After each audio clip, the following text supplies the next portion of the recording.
All right, here we are, Matthew Russell Lee, Inner City Press, here at the Southern District of New York Courthouse today, Monday, August 29th, 2022. Now, we'll start with a decision.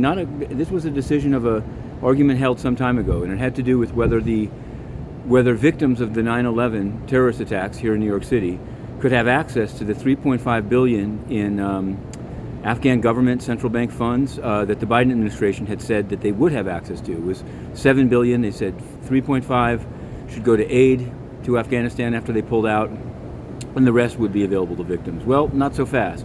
The magistrate judge assigned, Judge Netburn, has ruled, on pretty good sound legal footing that can't really do that, and that would imply that the Taliban are the legitimate government of Afghanistan, which the Biden administration hasn't recognized. So you have the ironic result in which the Biden administration said this money would be for the victims, but didn't take the steps necessary to make it take place. Now, it's only an advisory recommendation to the district judge, George B. Daniels, and we'll see whether he reverses it or if they appeal or if the administration does something. I'm not counting on the last, because we tried to ask last week about the South Sudanese UN ambassador, Charles Dickens Iloha.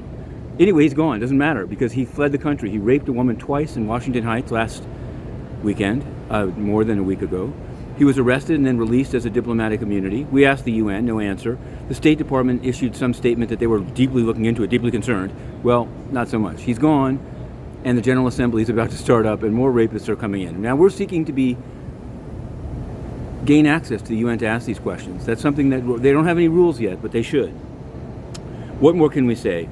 Honduras case. The Tony Hernandez is going to be out $8,000, 111 lempiras, and 90 Mexican pesos, all seized at the Miami International Airport when he was arrested. Now, his brother, Juan Orlando Hernandez, owes a lot more, and we're wondering about it.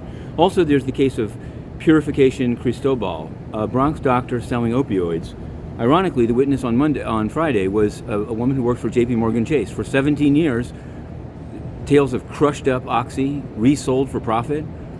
Federal Reserve, JPM Chase, Jamie Dimon. Anyway, to be continued. Inner City Press.